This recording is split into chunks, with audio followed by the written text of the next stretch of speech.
Welcome. I have a special bonus episode for you. It's a replay of my webinar from February 4th called Less Snapping, More Snuggling: Why Parents Lose It and How to Finally Break the Cycle for single parents and anyone who feels like one. In the webinar, I'll share with you one of the main reasons why many single parents get stuck in that cycle of snapping at their kids and then spiraling into shame.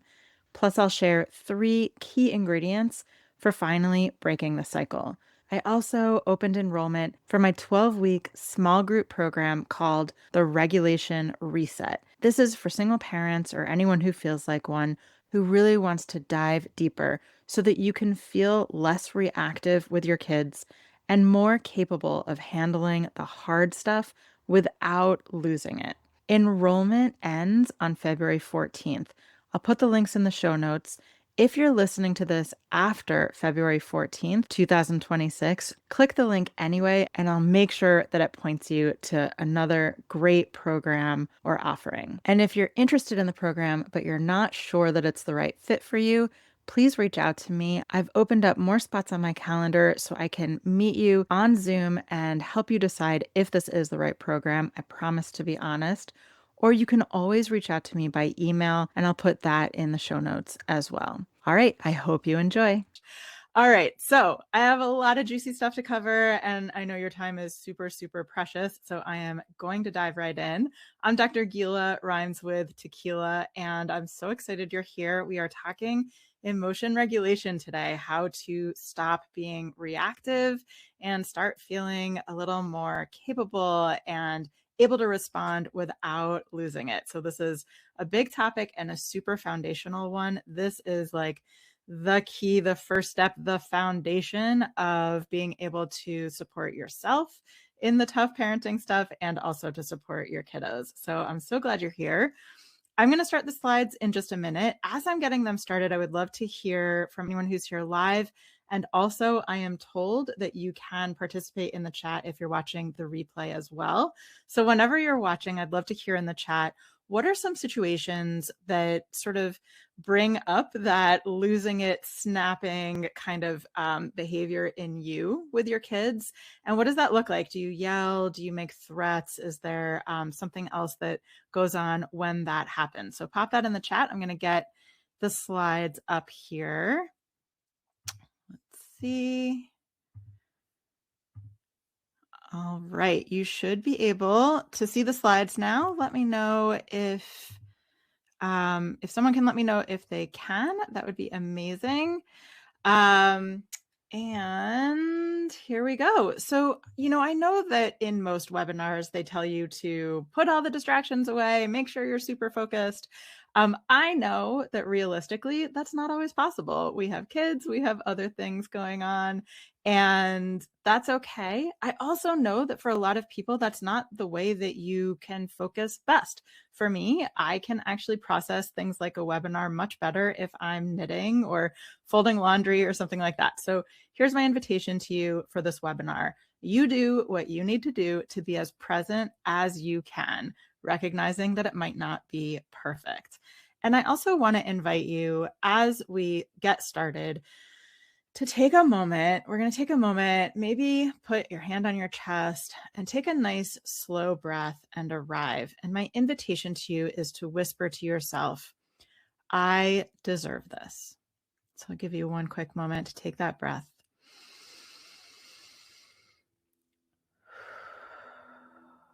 All right, I know that always helps me.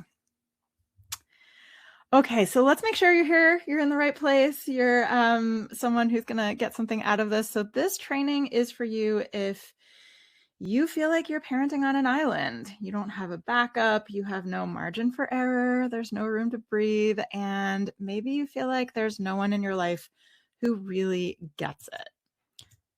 Oops. Oh, great, my time. All right, there we go. You've gone to bed feeling like the worst parent in the world, maybe, even though I know that you are trying your best. You keep telling yourself that you're going to do better tomorrow, but you still find yourself snapping and yelling and maybe saying and doing things that you then regret. You maybe worry that you're screwing up your kids. And you really want to parent with connection, not with punishment, but you're not convinced it's possible without your needs getting bulldozed, leaving you feeling depleted, angry, and resentful. And so you're craving tools that actually work in your messy reality, not just in theory. If you want to feel proud about how you show up, but it's really chaotic and you're not sure how to make that happen. And I see the chat going. Thank you so much. I forgot to add, there is also a Q&A tab and you can post your questions in there. And I'm going to make sure to get to them at the end and possibly at certain points in the middle. And again, if you're watching the replay, I'm pretty sure you can post questions there also, and I will see them and be able to answer. So pretty cool. All right, so here's the other thing that I know. I know that you are a loving parent and you're committed to showing up for your kids and supporting them as best you can. You would not be here if that was not true. I know my audience, you are all deeply committed. You've been working hard at this, but it's still feeling tough. But that loving and committed part, that is half the battle. So here's what we're covering today. My animation on the slides is clearly off, so I'm just going to put everything on at the same time. So today we're going to cover the reason, or one big reason, why a lot of single parents get stuck in the cycle of snapping at their kids and then going down that shame spiral that we all know too well. I'm going to cover 3 key ingredients or tools to finally breaking the cycle, and my signature framework that has helped my clients and also their kids understand their nervous system's response, and then how that framework can help you finally be less reactive and feel more capable of handling the tough moments in parenting and in lifing without losing it as often. Notice I said as often. This isn't about perfection. We're never going to be able to stay regulated every moment of every day. This is about reducing how often you're losing it and snapping. So at the end, I'm going to be opening enrollment for my small group program called the Regulation Reset. I'll tell you all about that at the end. And there is an early bird price that goes live today, and it ends at midnight Eastern Standard Time on Friday. So this is the best time to enroll. Again, I'll tell you all about that at the end. All right. Oh, and there you go. Put your questions in the Q&A box, including if you're watching the replay. Okay, so what is the biggest mistake that I see parents make when they're trying to stop snapping? First, I want to paint a picture for you and tell me in the chat if any of this sounds familiar. Imagine you are trying to get dinner ready on the table after a long day. Your phone is buzzing with a text you can't ignore. The clock is ticking. Your nervous system is already running on fumes. One kid is running up and down the hallway screeching. I know that always gets me. And another kid is at your feet whining and begging for a snack they absolutely can't live without, even though they just ate. And then, of course, there's no other adult around to help. You try to hold it together, but then you hear yourself yelling, "Oh my God, will you stop it already? I can't handle you right now. Leave me alone." You see the hurt look on your kid's face and instantly feel that familiar pang of guilt. And you think, "Oh my God, what is wrong with me? I need to do better. Next time, I will do better." A few hours later, it's bedtime and they're stalling. They've forgotten how to brush their teeth. They're bouncing on the bed like it's a trampoline. You've lost count of the number of times you've told them to stop. You've counted to 10. You've done all the things. And then you hear your father's voice coming out of your mouth, his words coming out of your mouth. "I swear to God, if you don't stop this right now, we are not going to the birthday party this weekend." You know you're not going to follow through on the threat, but you're desperate for the chaos to stop. And then when you see their peaceful, sleeping faces, that guilt and shame spiral sets in again. You lie in bed wondering if you're failing at the job that matters most to you. And you commit to yourself again, tomorrow will be different. Tomorrow I'll do better. But then the morning comes. They're dragging their feet. Their shoes are missing. Their backpack isn't packed. The bowls of milk are on the table. They're poking the dog's ear instead of putting their shoes on. And again, you snap. How many times do I have to tell you to put your shoes on? Why can't you ever listen? I wonder if any of that sounds familiar to any of you. For me, it's all very familiar. I get it, and I've been there. I know when that happens, it feels like there must be something wrong with you because you desperately want to do better, but you can't. So why can't you? Here's what I want you to hear loud and clear. It is not your fault, and it's not because there's something horribly wrong with you. You are fighting an uphill battle, and you're expecting yourself to do something that's practically superhuman, and then you're blaming yourself when you fail. And here's the thing. When most parents think about getting more emotionally regulated, here's what they picture. They picture feeling like this inside, but looking like this on the outside. And that is not self-regulation. That is masking. That is what I call the grin and bear it approach. And we all use it sometimes, and sometimes you're going to have to. But ultimately, this is not the goal. This is not self-regulation. Another often misconception is you feel like that inside, and then you take a few deep breaths, and magically, now you feel like this. Again, this isn't really self-regulation either. This is self-control. Let me explain. So I like to think of it that we each have a metaphorical sink inside of us. And when that sink is really full, just a few more drops of water are going to make the sink overflow. And that overflow state is what we call dysregulation. So that is when you might snap and yell or say things that you regret later, or maybe you shut down and withdraw. You go into fight, flight, freeze, or fawn. You are reacting, not responding. In those moments, it is much, much harder to control your words or your behavior. And this is when you might hear those familiar words coming out of your mouth that sound like your parents, the things you vowed you would never say, and suddenly you find yourself saying them.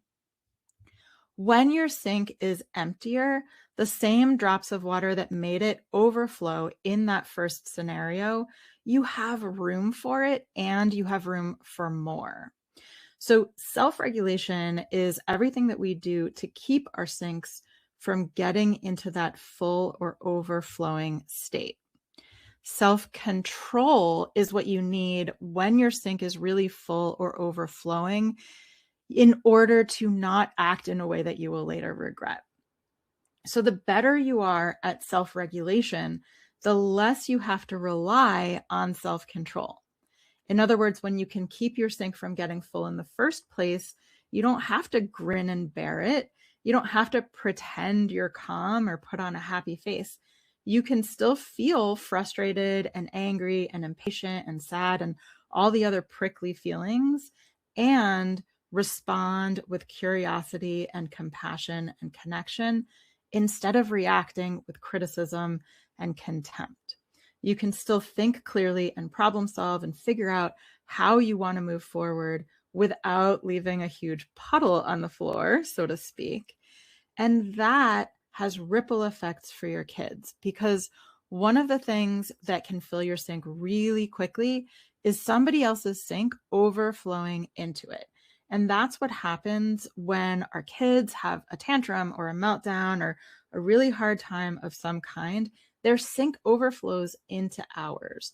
And that then, if our sink is full, makes our sink overflow. And of course, our overflow flows into their sinks. So when we lose it, it overflows into their sinks. And before you know it, there's a huge puddle on the floor. This is why, number one, it's harder for us as parents to keep our sinks from being so full or overflowing. And it's also, number two, why it's even more important for us as parents to keep our sinks from overflowing when possible.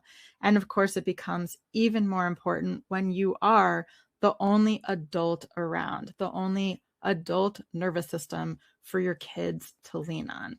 So before we go on, I want to do a quick sync check. So take a moment. You might want to place your hands on your chest again, close your eyes, and check in. How would you say your sync is doing right now from 0 to 10?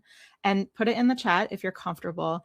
I will say, I don't think anyone is at a 0 unless maybe you're in some deep meditative state. I don't know. I'm not a deep meditator, but really, water is always flowing into our sinks. If you're at a 10, what I will say is this might not be the best time for you to focus on this presentation. So maybe come back and watch the replay or watch it again in the replay. Oh no, someone's having tech issues. Shoot. Can other people tell me if they're able to access it, or other people able to see the slides? Okay, Nancy, 8. So I think you can see the slides. I'm going to take that as a positive. Kim, I'm so sorry. I'll try to troubleshoot with you and send you the replay afterwards. So there will be a replay. Don't worry about that. All right, so 8 is pretty high. Nancy, thanks for sharing. Thank you, Allie. You can see the slides. Great. All right, now earlier I painted that picture, the all too familiar picture. I want to paint a different picture for you. Okay, I want you to picture now it's 5:30 again. The house is loud. The day's been long. Your kid is melting down over the wrong color cup again. But this time there's something different. This time you aren't starting with a full sink. You're not at the brink of losing it going into this stressful situation. You notice frustration and anger are bubbling up inside, but now you are able to take that helpful pause. You take a breath and you use your own custom anchor, some sort of mantra or visual that is specific to you and your family and that helps you feel grounded, recentered, and understand what is going on in your own nervous system and for your child's. You are able to handle the moment and the meltdown, not perfectly, but with presence. You're choosing how to respond instead of reacting and exploding. So you're what I call regulated enough. Later that night, you tuck your kids in and you think to yourself, hey, that was pretty good. I handled that without snapping. And you go to sleep feeling exhausted, but proud and not guilty. You're not just surviving, you are parenting in a way that feels aligned with who you want to be. And really, that's the goal here. The goal is not to be perfectly regulated at all times or to magically get rid of all of the pesky, prickly feelings like anger and sadness and resentment and all of that. The goal is to be regulated enough so that you know how to handle the tough moments when they happen, and you can clean up the mess when you don't handle them as well. And so you feel like you're parenting in a way that's aligned with what you want, how you want to parent, with your values and with your goals. And, that's been my own goal in my parenting journey, finding my voice, finding my values and my confidence so that I can parent my beautifully strong-willed kid in a way that meets both of our needs. And trust me, I get it. I know how hard it is to stay regulated when there's no one to tag in. So in a moment, I'm going to share with you the 3 key ingredients for breaking this all too familiar cycle. First, I just want to quickly introduce myself for anyone who's new to my world and tell you a little bit about why I feel so passionately about this. So I started out as a licensed psychologist and a neuropsychologist, which basically means I went to school for far too long and I'm a total brain nerd. And even though I trained in all these, intense places like Oxford and Hopkins, nothing has taught me more or stretched me more or challenged me more or inspired me more than being a single mom to a beautifully strong-willed and neurodivergent kid.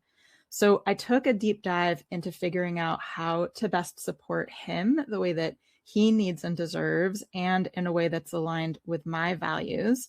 And to be clear, it is always a work in progress. It is not done. But I've learned powerful tools, and it has significantly shifted things for our family and made really a transformative difference for us.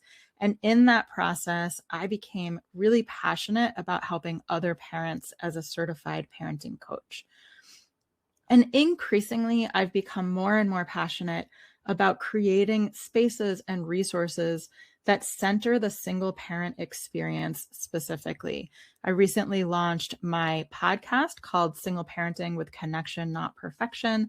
I have a Facebook group of the same name, and I've hosted summits and bundles and other resources specifically designed to address the needs of single parents who or anyone who feels like they don't have other support in the home. I'm going to be honest, I am not always perfectly regulated. In fact, I have to share with you, I snapped at my kid just the other day while I was working on making this webinar. The irony was not lost on me. So I am not always perfect, but I am regulated enough. I know my red flags, the cues that tell me that my sink is getting full. And I will tell you, my kid knows them too, and he will point them out to me as well. And I know what I need to do in order to empty that sink a little bit, turn down the faucet, and keep myself from getting into that overflowing state. Usually, not all the time. And importantly, I also really lean into repair and reconnection when my sink does overflow or get to that really high state. And I'm excited to report that my kids' emotion regulation skills have dramatically improved also. Again, it's always a work in progress, but it has been such a big progress. And that's part of why I'm so passionate about helping other parents. Now, I know when you look at the sink picture, you might be thinking, okay, that sounds great, but it's not going to work for me because my sink is always full and I have too much on my plate and I can't drop any of it. I don't have any help. It is all me. And I barely have time to pee, let alone become some sort of Zen master of emotion regulation. And I want you to know if you're feeling that way and pop a note in the chat if any of that sounds familiar, if that's a little bit of how you're feeling. If you are feeling that way, you are definitely not alone. And you're also not making it up or making excuses. I want to say that because, I've seen so many times single parents who feel pushed to the max and they really have trouble seeing even the possibility for anything to get better. But here's the good news. The good news is that, again, you don't have to be perfect for you to see a huge shift, a huge improvement. It's about learning how to create these micro moments, even in the middle of the chaos. So we're not going to get rid of the chaos entirely. You don't need a weekend retreat. You don't need a supportive co-parent who magically shows up exactly when you need them. Of course, that would be lovely, but you don't need those things. What you need and deserve are tools that work in your real life. And that is exactly why I built the regulation reset, which I'm going to tell you about later. So one thing that I like about the sync framework is that there's a lot of different places where we can work on things. There's a lot of ways to improve your sync health, so to speak. So don't let this slide overwhelm you. I hope the message here is one of hope and promise that there's a lot of different things that we can do that really make a difference. And of course, I don't have time to cover all of them today. I'm going to highlight three key ingredients, three key tools that I think really can make a difference. So the first one is what I call your awareness muscle. And awareness might not be like a super sexy skill, but it really is the first foundational step. And if you skip this piece, you're really setting yourself up for failure and then probably blaming yourself afterwards. There's a lot of different ways that awareness is critical. So again, I don't have time to go into all of them. I'm going to focus on one today. And this is awareness of how full your sink is before the sink levels get all the way to the top. It might feel like your sink goes from empty to overflowing in a nanosecond flat. I totally get that. And sometimes that might be true. So there might be some things that really can fill your sink very quickly. But more often than not, your sink is going to go slowly from empty, or not empty, almost empty, to overflowing. And there are flags that you can start to recognize to catch it sooner.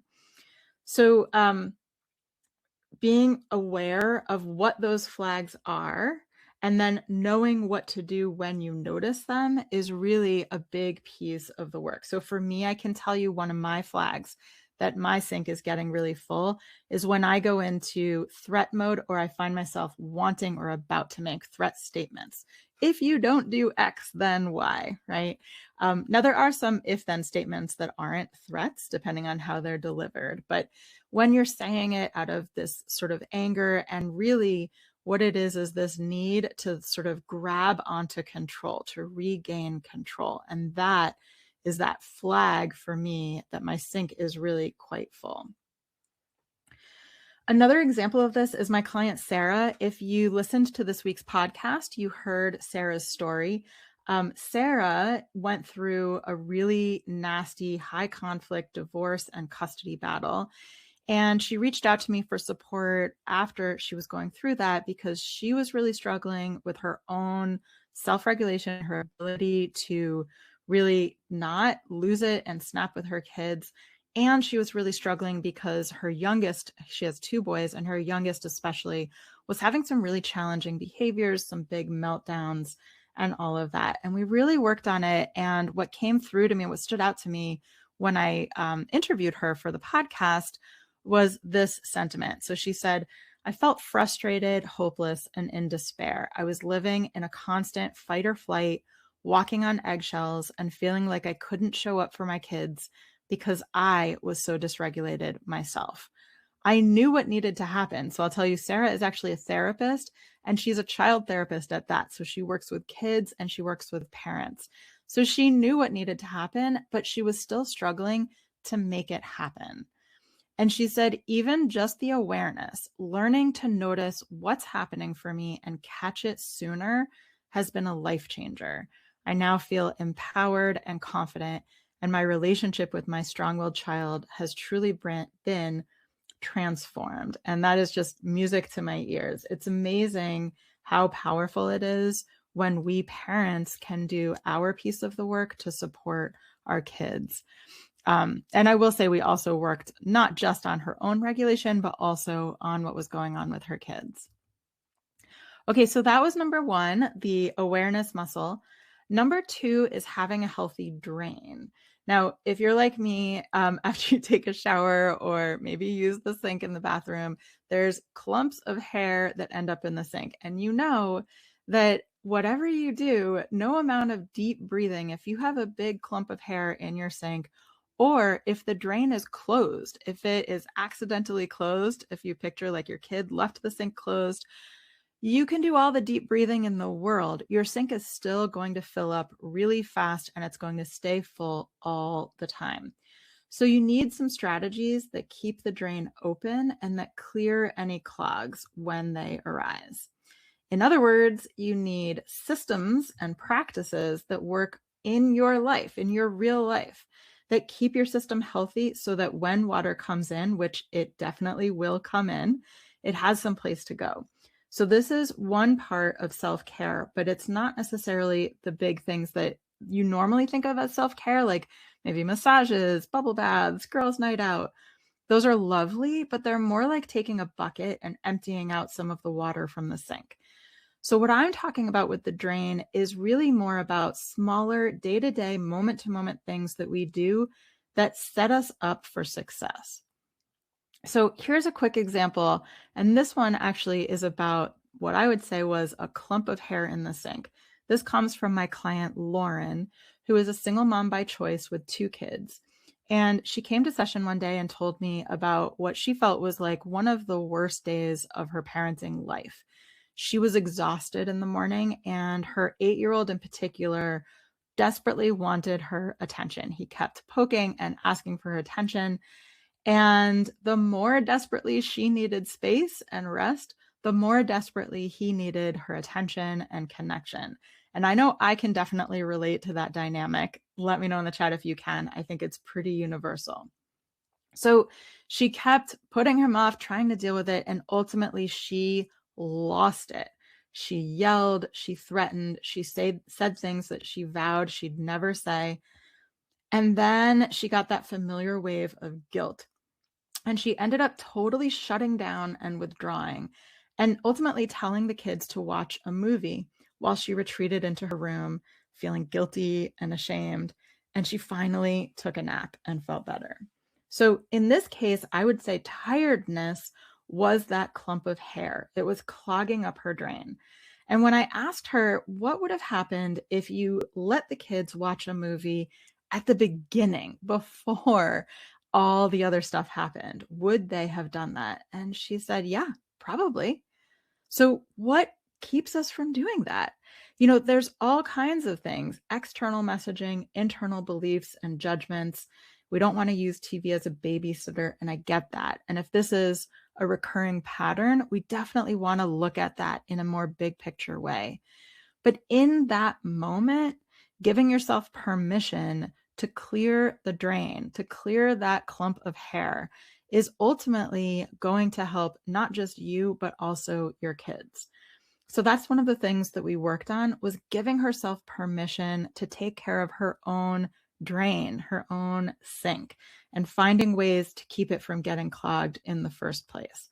And here's what she had to say afterwards. She said, I've been able to bring more love, positivity, respect, and playfulness into my interactions with my kids.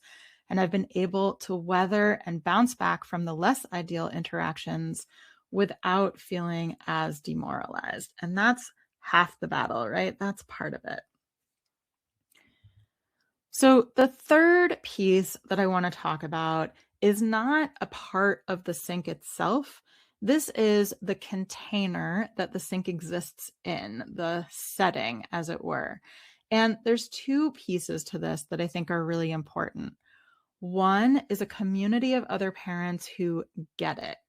Other parents, maybe their situation isn't 100% the same as yours, but they get it. They understand what it feels like to be parenting without another supportive adult in the house, without someone else to tag in when you're about to lose it.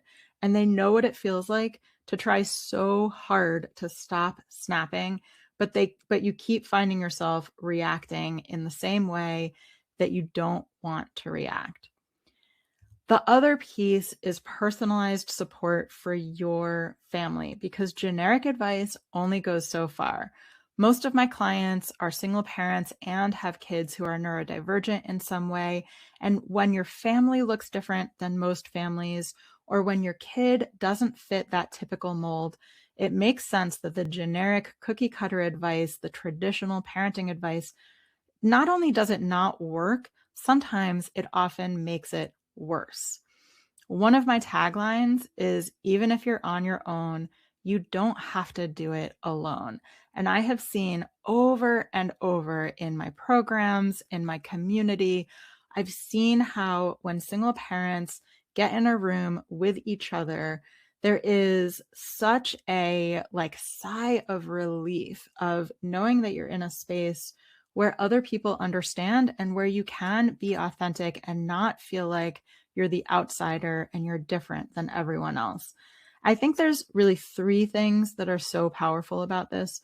One, there can be hidden emotional landmines in parenting spaces that aren't designed for your kind of family. And, often a lot of the topics really apply to any kind of parent, but then suddenly there will be something, right? Some sort of idea or message or even a visual that is a zinger, as I like to call it, sort of like this emotional landmine that triggers that very common, very familiar feeling of maybe fear or shame or being different. And then the other piece is that parenting tips and strategies and tools are not one size fits all. If it doesn't work in your real life, then it doesn't work. It's just going to add to the guilt and the shame instead of detracting from it. And then number 3 is, like I said, there is this sort of sigh of relief that people feel when they're around other people who understand what they're going through. And someone who sort of has commented on this many times to me is my client, Sue. Sue has participated we did some one-on-one coaching, and then she's done my programs. She went to my summit. She's in my Facebook group, and she has really articulated well. She says that my programs, events, and community have been a breath of fresh air for her as a single neurodivergent mom with a neurodivergent child. It's been a gift to have found a space where other parents truly understand what life is like for us. And Dr. Gila gets it too. She's not only incredibly knowledgeable, warm, and empathetic, but she's personally been in our shoes as well as a solo parent of a neurodivergent kid herself. This kind of support makes navigating solo parenthood feel so much more manageable. And that piece is really the music to my ears. That is what this is all about. It's about making things feel more manageable. Again, not perfect, but more manageable. I want to pause here before I go on. Does anyone have any questions? Oh, I see a question in here. I don't think my child is neurodivergent. Would this program still be a good fit for me? Absolutely. Some of my programs are more specifically for parents of neurodivergent kids. This one is not. It's just that this one is still a good program if you do have neurodivergent kids, if that makes sense. So what it means is that when things come up, there is a context where I understand that part of what might be happening is some maybe atypical challenges or ways of being in the world that your child might have. But when it comes to parents' emotion regulation, your internal process, everything that I've talked about today applies across the board, no matter what kind of kid you have. We all have this internal sync. We all have these triggers. We all snap. We all lose it. And this program is really more focused on you, the parent. It's focused on getting to know your relationship with anger, your parenting values, how you're showing up in the world, in life, in parenting, and ultimately how you can support your kids. So I hope that answers that question. But if anyone has any follow-up questions, let me know. So let's talk about the regulation reset. This really is what I designed it for. The big picture here is that it's a 12-week small group program, and I want to keep it small because I want to make sure that you get the personalized support that you need and that you deserve. It is specifically designed for single parents or anyone who feels like one. And by that, really what I mean is anyone who feels like there isn't another adult in the home that you can rely on consistently to support you when things get hard. The goal here is for you to feel less reactive and more capable and confident, even in the tough moments. And remember, it is not about being perfect. It's about being regulated enough. So here's how we'll do that. The first thing that I want to do is to help you create a personal in-the-moment plan. So we're going to work on your personal anchor, something that you can use when you're noticing when things are really hard, your kid is melting down, when you're noticing that your sink is already full, you didn't catch it earlier. What can you do? Because ultimately, the goal, of course, is to prevent your sink from getting that full. But the reality is that it's still going to get full, especially as we're working on things. It will happen less often. That's the goal, of course. But if you don't have a plan of what to do when you do have a tough moment, then your nervous system can't really relax into and open up to working on the earlier stuff and the deeper stuff. So I think it's important for us to address this early on in the program. I'm also including as a bonus access to the replay of a workshop I did called Parenting SOS, Handling Intense, Explosive, or Aggressive Episodes, Even if you're on your own. This workshop is not available anywhere else right now, and it really is focused on getting you through the very, very intense episodes. And what I'll add is that in addition to the replay for the workshop, if you're in this program, if you want to troubleshoot how to apply what's in the workshop to your specific life, that is something that we can, of course, do. All right, so then, of course, the big focus here is going to be on reducing overflows. And in order to do that, we're going to do a few things. We're going to understand your own nervous system better, including what your personal triggers are, what your stress signals are, those red flags that I talked about, so that you can interrupt the cycle sooner. Because again, if you aren't aware of those, if you don't understand them, it's much, much harder to intervene. Clarifying your parenting values and vision is also so important. It helps you set boundaries and make decisions that better meet your needs. And if you think about it, this actually helps you helps you with the faucet of the sink. So some things that come in into the sink from the faucet, you can't control. So we can't control the weather. We can't necessarily control how someone else is acting, like our kids. We can't control a lot in life, but there is a lot that we can control. And we tend to do a lot of things out of a sense of have to or should or obligation. And when we take a closer look at what our personal values and vision are, it can be really, really illuminating and powerful and help you prioritize in a way that better meets your needs and your kids' needs and sets everyone up for success.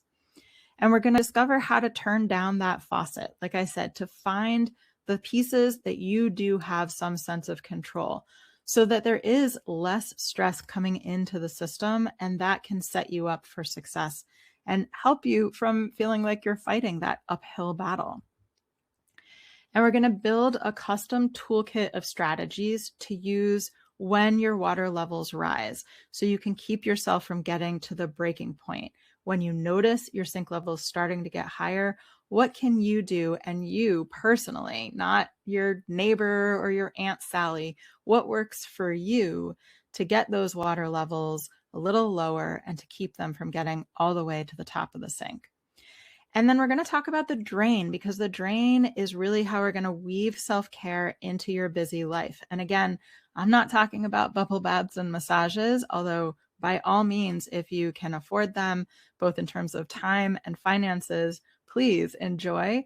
But here we're talking more about those moment-to-moment, day-to-day practices that keep your sink nice and healthy and open, so that when the water comes in, which again, it is always coming in, when it comes in, it has some place to go.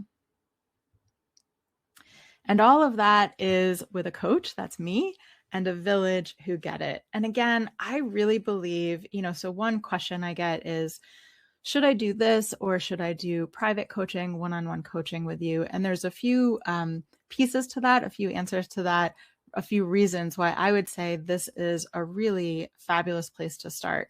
And a big one is because here you get me and you get this village, you get this community of other people. And again, every time I run a group, every time I'm in a group of single parents who really understand that experience, I hear it over and over again, how powerful just the simple fact of knowing that you're not alone, knowing that there isn't something wrong with you, that there isn't something horribly different, is so healing and so therapeutic. So by June, you could have a personalized toolkit built with your triggers in mind. You could know how to stay regulated enough most of the time. Again, I am not promising perfection here, but I do think that there's a lot we can do to help you get to a more regulated place more of the time, and to really see a noticeable improvement in your ability to keep your cool during all those tough moments. So here's everything included. It's 12 weeks long. It goes from February 25th to May 13th, which is basically Valentine's Day to Mother's Day. So I thought that was a nice little added benefit. There are weekly group calls. There's 10 of them because I've left 2 weeks to be sort of breather weeks. And I might add some additional resources during those breather weeks. The time right now is set for Wednesdays from 12:30 to 2 p.m. Eastern time. That's my attempt to be able to accommodate as many time zones as possible. Now, I know that that time and day is not going to work for everyone. So, if you're really interested in the program and the time is your holdup, I want to speak to that a couple of ways. So, first of all of the replays are going to be available, and I'm going to put them on a private podcast feed so that you can listen to them on the go wherever you are. I do really think that you would still get really significant benefit from participating in the program, even if you can't make it live to the group calls, because you will be able to get the replays. You'll also have access to all of the support materials. And importantly, there's going to be an private online community where I will be there and the other participants will be there. And you can get asynchronous support in between the calls on anything that we're working on in the program. And this really is, I think, going to be really powerful. The other thing I'll say, of course, it would be ideal if you could make it live to the group calls. I don't think it's absolutely necessary, but of course it would be ideal. If there are enough people who really want to do the program and can't make this particular time, one nice thing about this being a small group format is that I can be a little flexible. So if it looks like there's a need for an additional time for us to meet, maybe maybe an evening time or something like that, then that's something that I'm going to try to accommodate. So, but for right now, Wednesdays, 12:30 till 2 Eastern time. And like I said, you get bonus access to this workshop, Parenting SOS, handling intense, explosive, or aggressive episodes, even if you're on your own. And I do have some other ideas for bonuses. I didn't list them here, but I have some other juicy stuff up my sleeve. So stay tuned for that. All right, let's talk about who this is for. I know there was already a question about this. So single parents or anyone who feels like one, like I said, this is, the truth is I hate being exclusionary because I want to help everyone who wants support. But what I have found is that when it comes to a group, again, there is just something so profoundly powerful about being in a space that centers the single parent experience. So that's what I'm saying here. We're really centering that experience. I'm never going to tell you to just tag your partner in when your sink is really full. I'm never going to tell you to let your partner get the kids ready for school while you go for a walk, right? We're not going to talk about those things. We're going to center the real life single parent experience, the challenges, and also I want to add the blessings because it's not all doom and gloom. If you feel like you are stuck in this snapping and shame spiral, right? You keep snapping at your kids more than you want, maybe not all the time, but more than you want. And then you spiral into that guilt and shame and self-criticism. That's a big one. You really want to use, or at least are open to learning about connection-based, non-punitive parenting methods. That is really the foundation of this approach because I'm not going to encourage you to put the kids in timeout or punish them or that kind of thing. This is really about leaning into connection. It doesn't mean that you can't have boundaries. It definitely doesn't mean you can't have boundaries. And it doesn't mean that there can't be consequences. And we'll talk about that. I have a blog post about the 3.5 kinds of consequences and why there's one of the, how I recommend using or not using, like which ones I recommend avoiding and how to use them. And it is important, of course, that you're comfortable participating in a small group setting. This is going to be a group format, and it's really important that everybody who's there is able and willing and interested in supporting each other and offering that support to others and also receiving that support from others. This is not for you if you really want to work on co-parenting stuff with your spouse or your partner. This is not the space for that. I do some of that work in private coaching, but this particular group is not the right space for that. And it's also not the right space if you're looking for a quick fix or expecting to be perfectly calm within 12 weeks, because I want to be realistic. And, one of my top values is honesty. And so I'm not going to tell you that I'm going to get you to a place where you never snap or you're perfectly calm at all times in the span of 12 weeks. It's simply not realistic. What I am going to tell you is that we can make really significant progress and you can see significant shifts. And I think it's also important to know that small shifts can make a huge difference. So you might have heard the analogy that when an airplane or a ship adjusts course by just a couple of degrees, it's going to end up in a totally different place. And I love that analogy when it comes to parenting because it really highlights that you don't have to turn the whole plane around. You just have to make some small tweaks, and that really can make such a huge difference. Now, I am a licensed psychologist, as you may know. I'm licensed in New York State and Vermont. But in this program, I am not functioning as a psychologist. I am here as a coach. And in addition, if there is something significant going on in terms of mental health, that is something that really is better addressed in the form of therapy. So in some cases, it might work to do it at the same time. So you can do therapy, private therapy on your own, and also participate in this program. If you're not sure, please reach out to me. I'm happy to discuss further to see if this would be appropriate. But really, if you have any unresolved trauma, depression, anxiety you haven't done any work around it, then this is probably not the best place to start. And if you're actively using self-harm strategies or actively thinking about hurting or killing yourself or somebody else, again, this is not the best place to start. If you are in therapy at the same time, let me know and we can talk about whether this would be a good option for you. Again, if you really are committed to using spanking and other forms of punishment or timeouts, I am probably not the right coach for you. And that's okay. There's different coaches. I like to say even the best coach or the best therapist is not the right coach or the right therapist for every person. So, but if this is the approach that you want to use with your kids, it's probably not the best fit for my programs. And of course, if you want in-person coaching support, this isn't a good fit. This is not in person. It's all going to be on Zoom. And this one's important to me to name. One of my values really is inclusivity and diversity.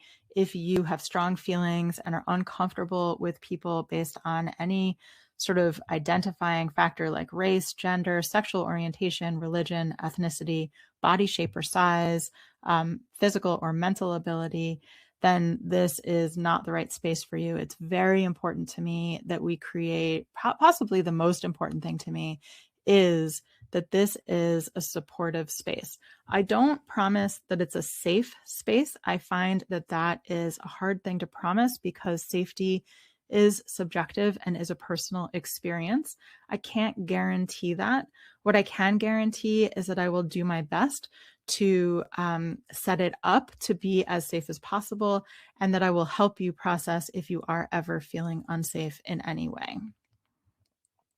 All right, so the investment for the standard price without the early bird discount is one payment of $1,200 or 3 payments of $400. I do have other extended payment plan options available. And right now, the early bird special, which is if you enroll before midnight on Friday, February 6th, is $300 off. So $900, one payment of $900 or 3 payments of $300. So it's a great deal. The early bird price ends this Friday. And the registration deadline is Valentine's Day. I thought that would be fitting. This really is the Valentine's Day gift that that I think you deserve. That is a gift for yourself and also for your kids, and that can really have a lasting impact on your family. And then the program starts on February 25th.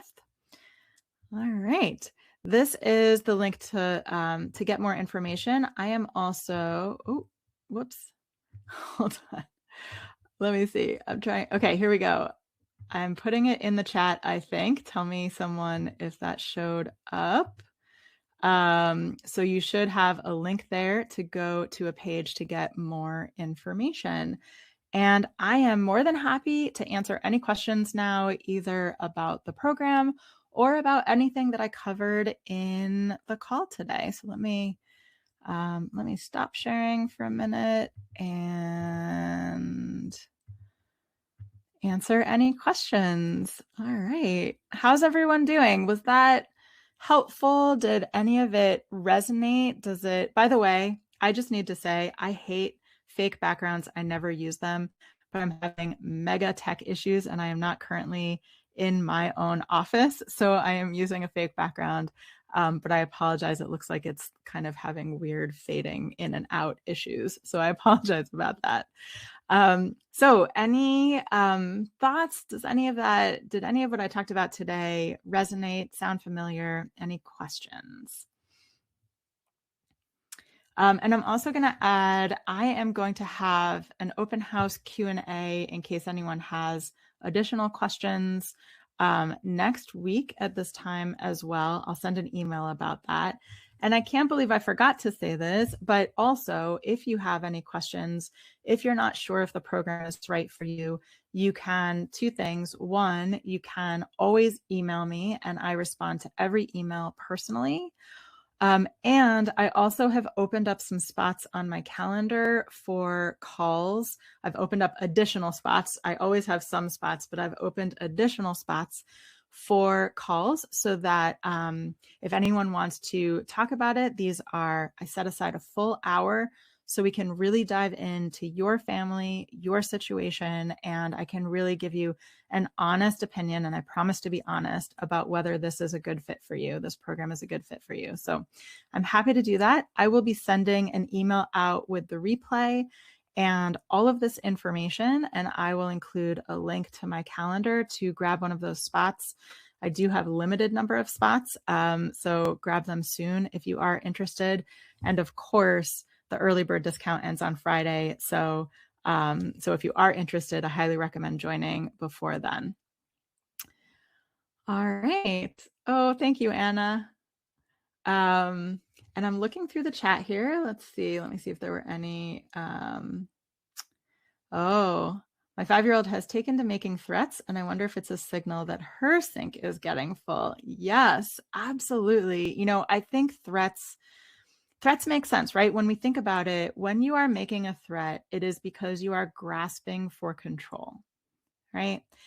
When we feel like we don't have control, we are grasping for control. And threats are the way that we try to get control, try to control other people and control the situation. So it makes sense. The other thing is, I was speaking with a couple the other day who they have been using some threats and said that they want to stop using threats. And then later in the conversation, it came up that their child had started making some threats at them. And they hadn't sort of put those two together. But of course, it makes sense, right? Our kids are learning from what they see us do and us say. And so the more you use threats with your kids, the more they are going to have that language and have that example and use threats towards you. So sometimes it can be a really helpful mirror. I know sometimes my child will say something to me and it sort of gives me this moment of awareness of, oh, I guess I have been saying that to him, and that probably has not been feeling very good. So it can be a nice mirror into what you have been doing. All right, are there modules or trainings, or is all the teaching live in the calls? So this is the first time that I am running this particular program. And so the core curriculum, the core program is all going to be taught live. And thank you for this question. The live calls, I want to be clear, this is not like this call. This is not sitting and listening to me talk only. So the calls are going to be on Zoom and they're going to be highly interactive. So it's going to be a combination of me doing some teaching and sharing some tools, and then us workshopping and working through things and practicing, and also opportunities for live coaching and questions and answer. There will be some additional, so I do have some trainings that I've done for other programs, and if and when it seems appropriate, I'm going to make those available within this program as well. So, but that would be supplemental. That's not the core curriculum. So thank you for that question. Let's see. Just looking through the chat here. Oh, lots of single moms by choice. Let's see. Oh, homeschooling neurodivergent kids, so you're with them 24/7. It's a lot, right? It makes sense why so many of our sinks are in this constant perpetual state of being full. If you have no breaks and you have no help and you have no support, of course, it's superhuman to think that your sink would not get full and overflow. It's a lot. All right. I'm not seeing any more questions. So again, if anything comes up, if you do want more information about the program, or if you have a question about the content of what I talked about today of the 3 keys or the sync model, please let me know.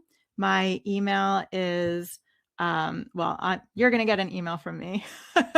So be on the lookout. If you don't get an email from me soon, if you haven't been getting emails from me, then look in your spam folder or your promotions or social tabs. I'm going to quickly here put my email in the chat just so you have it, just in case. But you will be getting an email from me with the replay and with all the information. And I would really love to see you in the program. I think it's going to be incredibly powerful. And like I said, it is, I think the thing that I love the most about my job is when I see people have that moment of, oh, I feel seen, I feel heard, I feel understood. I no longer feel like I'm horribly broken and doing everything wrong and hopeless. And it is so beautiful to see. And so I hope to see you in the program to help you feel more supported and less reactive. All right, thanks for coming, everyone, and I'll catch you in the inbox.